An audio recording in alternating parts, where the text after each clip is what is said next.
manger aussi bien. Salut à tous, on se retrouve pour une nouvelle vidéo. Plus pour ce voyage dans le temps, je serai Aujourd'hui, accompagné de l'excellent Topo c'est 5. le Ça, je insolites. pense qu'il le savait déjà. Pero bueno, Top vamos! 10 animaux. Numéro 10, Le le 10 de Notosaurus. millions. Le Notosaurus était un reptile géant semi-aquatique, ce qui signifie qu'il pouvait te manger Laisse aussi bien écouter. dans l'eau que sur la terre ferme. Lors de la nage, il utilisait sa queue, ses jambes et ses pieds palmés pour se propulser et se diriger dans l'eau. Ce lézard tout mignon de 4 mètres de long avait un crâne large, une longue mâchoire et des dents aiguisées. Son régime alimentaire se composait de calamars et de poissons. Il chassait ses proies en se faufilant lentement sur eux, puis attaquait à grande vitesse à la dernière minute. Lorsqu'il ne cherchait pas de nourriture dans la mer, ce monstre passait son temps sur la terre ferme, non loin de l'eau. Cependant, la terre ferme n'était pas l'endroit très sûr, car il y avait plein de prédateurs. Un squelette complet du Notosaurus peut être trouvé au musée d'histoire naturelle de Berlin. Tu te sens chanceux de ne pas vivre il y a 210 millions d'années, n'est-ce pas? Bah en fait, j'ai déjà la phobie des grosses bêtes qui sont dans la mer. Alors une bête de la mer qui peut te bouffer sur terre, je suis bien content qu'elle n'existe plus. Numéro 9. Imagine la scène. T'es tranquillement en train de bronzer sur la plage quand tout d'un coup tu vois cette bestiole immense dans l'eau. Là tu te dis que ça ferait peut-être un bon selfie. Eh bien sache que ce n'est pas une très bonne idée car le Tanystropheus pouvait très bien te chasser sur la terre ferme. Ce petit lézard de 6 mètres avait la particularité d'avoir un cou plus long que son corps et que sa queue réunie, lui permettant de rester couché dans le salon et en même temps de faire un petit coucou pendant que tu démoules un cake au WC. Sur les spécimens retrouvés, les vertèbres de la queue étaient souvent fracturées. Cela suggère que la queue du Tanystropheus pouvait se détacher et servir d'appât aux prédateurs qui l'attaquaient. C'est une particularité qu'on retrouve notamment chez la salamandre actuelle. Quoi qu'il en soit, ce monstre terrorisait l'Europe, le Moyen-Orient et la Chine il y a 232 millions d'années. Donc tu peux tranquillement continuer tes besoins aux toilettes. Numéro 8, le Habsegopteryx. Les dinosaures n'ont pas seulement colonisé les mers et la terre, mais aussi les cieux. Et le Habsegopteryx en est la preuve. C'est un psétosaure géant ayant vécu au Crétacé supérieur dans ce qui s'apparente à être l'Europe d'aujourd'hui. Il est considéré comme le plus grand animal ayant jamais volé. En gros, on peut dire que c'est le A380 de la préhistoire. Il est semblable à celle d'une girafe, on estime son envergure entre 12 et 15 mètres et il mesurait jusqu'à 6 mètres de haut pour un poids d'à peine 100 kg. Il marchait à quatre pattes et pouvait décoller du sol sans devoir se lancer d'une falaise. Son crâne étant plus massif que celui des autres psétosaures, on se demande comment il faisait pour voler sans basculer en avant. Il se dit que James Cameron, le réalisateur du film Avatar, s'est inspiré de cet animal pour la création du Turuk Matuk. Cet animal était ovipare, ce qui veut dire qu'il pondait des œufs. Très pratique pour se faire une omelette géante avec des invités. Dernière info insolite, en raison de sa grande taille dans un environnement dominé par les dinosaures nains, il a parfois été impliqué pour être un super prédateur en haut de la chaîne alimentaire. Numéro 7. Là, on a lui. sûrement le monstre des mers le plus connu d'internet. Un monstre ouais. tellement badass que rien que d'entendre son nom, je me chiais dessus. Le mégalodon. C'était un requin gigantesque, étroitement lié aux macos et aux requins blancs d'aujourd'hui. Attends, t'as peur des requins toi? Bah ouais, quand j'étais petit, j'ai vu le film Shark Attack. Ça m'a tellement traumatisé que quand j'allais aux toilettes ou que je me douchais, j'avais peur qu'un requin surgisse des canalisations. Et pour en revenir au mégalodon, il pouvait atteindre 20 mètres de long, soit la taille d'un semi-remorque, et peser jusqu'à 60 tonnes, soit le poids de 6 T-Rex. De toute évidence, la seule chose assez grosse pour rassasier le mégalodon, c'était une baleine. Et en effet, des marques de morsure du requin géant ont été trouvées dans les restes de fossiles de baleines. Bien que beaucoup de gens aiment imaginer des rencontres entre le mégalodon et le T-Rex, la vérité est que le mégalodon est apparu longtemps après l'extinction des dinosaures. Apparemment, il se serait éteint il y a environ 1,5 million d'années. Et je pense que la plongée sous-marine aurait été beaucoup moins développée si le mégalodon était parmi nous aujourd'hui. Numéro 6, le Hélicoprion.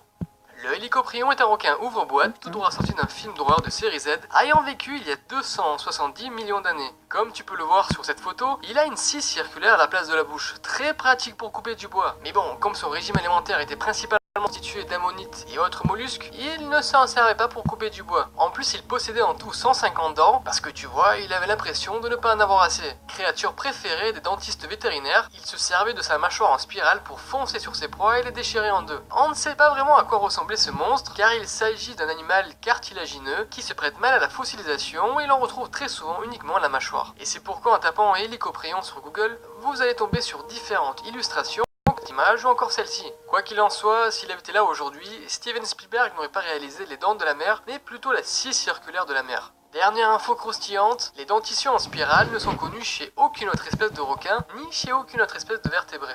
Numéro 5. Véritable ancêtre de King Kong.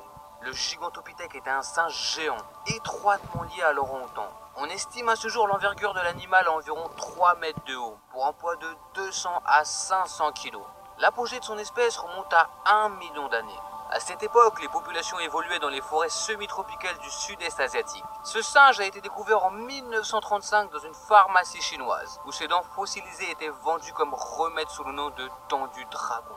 Il devait avoir une force extraordinaire qui devait le garder probablement à l'abri de la plupart des prédateurs. Il a finalement disparu il y a 100 000 ans à la suite de changements climatiques.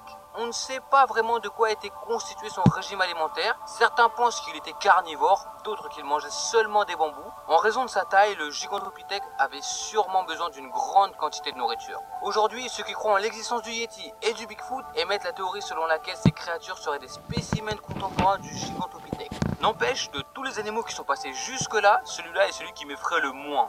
Numéro 4, le Titanoboa. Sûrement le serpent qui a inspiré le basilic dans Harry Potter, le Titanoboa est le pire cauchemar des personnes ayant une phobie des serpents. Il pouvait mesurer jusqu'à 16 mètres de long et peser 2 tonnes. Cette bestiole a vécu il y a 50 millions d'années en Amérique du Sud, évoluant dans des forêts humides avec des températures comprises entre 30 et 34 degrés. Il était semblable au grand anaconda et au python d'aujourd'hui dans le sens où il n'était pas venimeux, mais plutôt du genre à étouffer ses victimes en utilisant sa force musculaire. Selon la BBC, il pouvait exercer avec son corps une force supérieure à 280 000 kg au mètre carré, ce qui équivaudrait à ce qu'un homme pourrait ressentir s'il était couché sous le poids du pont de Brooklyn. Pour se nourrir, ce prédateur ne faisait pas dans la demi-mesure. Crocodiles, tortues, gros poissons, tout y passait et rien ne pouvait arrêter l'appétit hors norme du Titanoboa. Le 22 mars 2012, une réplique grandeur nature d'un Titanoboa avalant un projet a été exposé dans le Grand Central Terminal à New York. L'exposition était censée effrayer les gens et au vu de la taille énorme de ce serpent, je pense que c'était réussi. Numéro 10. L'oiseau de la terreur, aussi connu sous le nom de Phorus racidae. C'était un prédateur ayant vécu en Amérique il y a plusieurs millions d'années. Il était incapable de voler mais pouvait courir très vite et était très grand, jusqu'à 3 mètres de haut d'après certains spécialistes. Côté armement, c'était un peu le Rambo de son époque. Il était super bien équipé. Il était muni d'un bec puissant et il pouvait avaler des proies aussi grosses qu'un chien en un seul coup.